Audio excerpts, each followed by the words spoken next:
자, 오늘 우리가 함께 파헤쳐볼 이야기는 바로 한국의 방위산업, K방산입니다.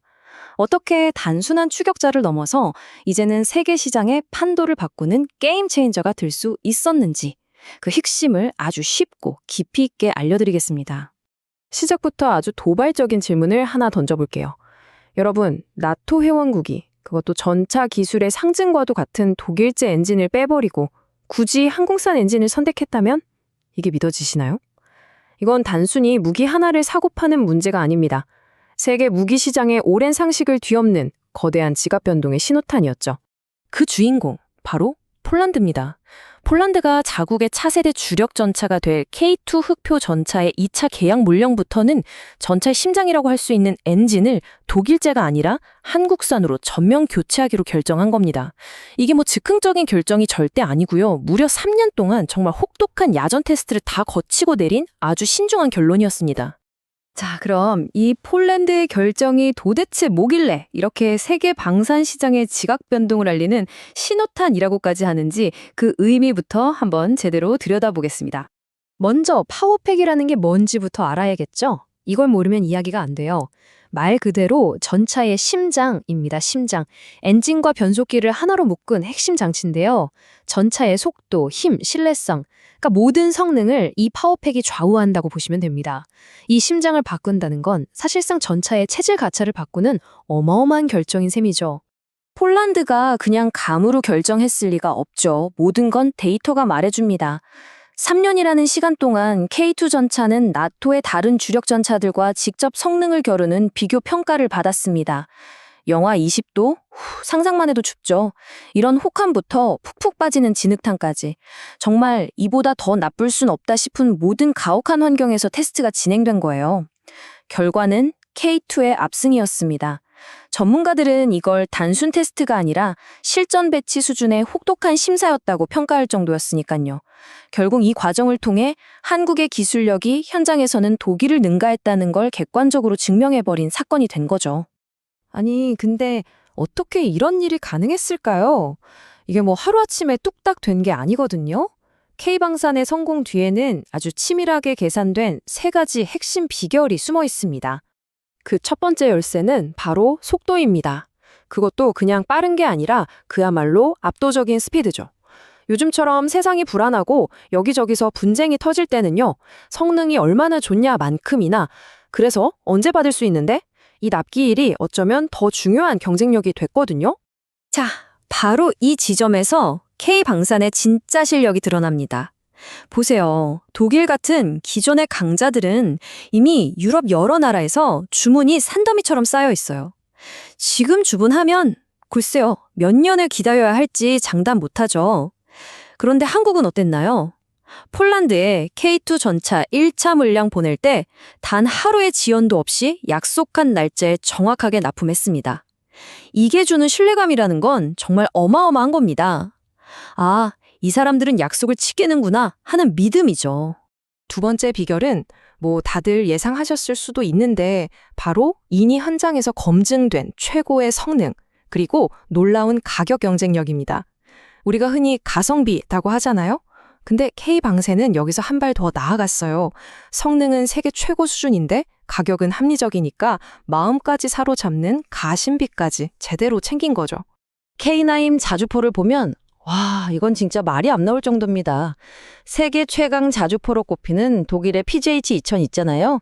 성능은 거의 대등한 수준인데 가격이 3분의 1 수준입니다. 3분의 1! 농감이 아니라 진짜로 전문가들이 그래요. 독일 거 한 대 살 돈이면 한국 K9 두 대 사고 남는 돈으로 포탄까지 넉넉하게 챙길 수 있다.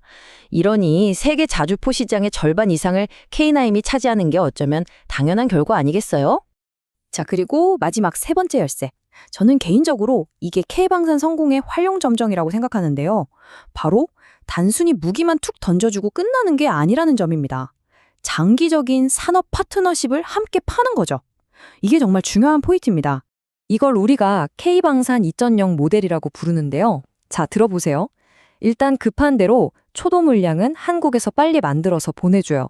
그리고 동시에 핵심 기술을 넘겨줘서 그 나라에 직접 생산 공장을 지을 수 있게 도와줍니다.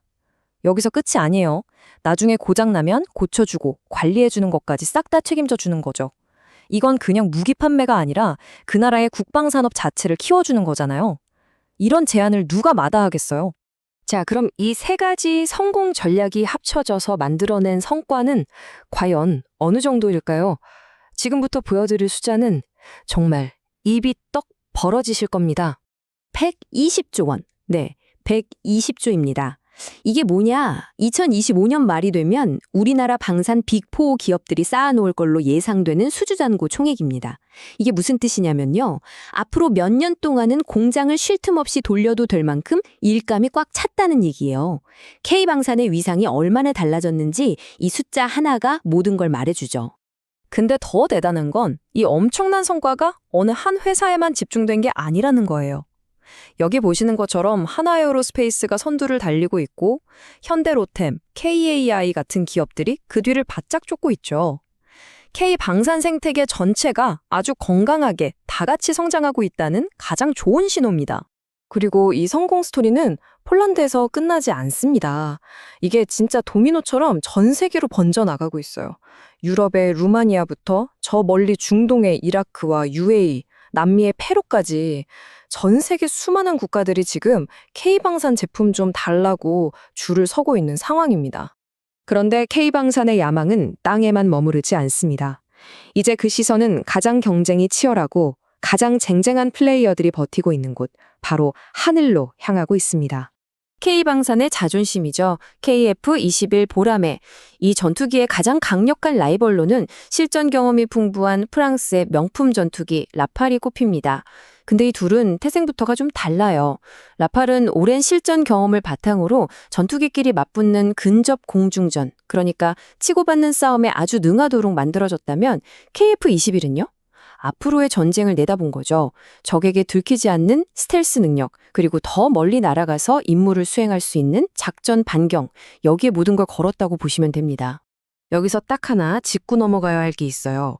KF-21이 미국의 F-35처럼 레이더에 아예 안 보이는 그런 완전한 5세대 스텔스기는 아닙니다. 하지만 경쟁 기종인 라팔이나 유로파이터 타이푼과 비교하면 어떠냐? 이건 얘기가 다르죠.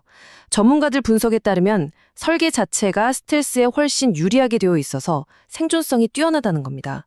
이걸 우리가 소위 4.5세대 전투기라고 부르는데 이 시장에서는 확실한 기술적 우위를 가지고 시작하는 셈입니다. 자, 지금까지 우리가 쭉 살펴본 이야기들을 한번 종합해 볼까요? 이제 K방산은 더 이상 누군가의 뒤를 쫓아가는 추격자가 아닙니다. 오히려 새로운 게임의 룰을 만드는 표준 설정자의 위치까지 올라왔다고 봐야 합니다. 이 문장 하나가 모든 걸 설명해 주는 것 같아요. 과거 독일의 도면을 보며 밤을 새우던 한국이 이제는 유럽 국가들이 줄을 서서 기다리는 방산 강국이 되었다. 와, 정말 격세지감이라는 말이 딱 어울리죠? 불과 몇십 년 만에 일어난 정말 드라마 같은 변화입니다. 그럼 K방산이 만든 새로운 표준이라는 게 대체 뭘까요? 첫째, K9이나 K2 같은 무기들은 처음부터 나토 표준에 딱 맞게 만들었어요. 호환성 걱정 할 필요가 없는 거죠. 둘째, 빠른 납기, 엄청난 가성비, 산업 협력까지. 이 세 가지를 하나로 묶은 풀 패키지는 이제 세계 방산 시장의 새로운 거래 방식이 됐습니다. 그리고 마지막으로 가장 중요한 것. 옛날에 잘 나갔다는 낡은 명성보다 지금 당장 폴란드 같은 동맹국이 직접 써보고 알려주는 실시간 운용 데이터가 훨씬 더 믿을 만하다는 인식이 퍼지고 있다는 것. 바로 이게 시장의 판을 근본적으로 바꾸고 있는 겁니다. K방산, 정말 대단한 성공을 이뤄냈습니다. 하지만 어쩌면 진짜 승부는 이제부터 시작일지도 모릅니다. 앞으로의 전쟁은 인공지능, 무인 시스템, 우주 기술이 지배하게 될 텐데 과연 이 미래의 전장에서도 K방산은 다시 한번 세계의 표준을 만들어낼 수 있을까요? 이 질문에 대한 답을 어떻게 찾아가느냐에 K방산의 모든 미래가 달려있다고 해도 과언이 아닐 겁니다.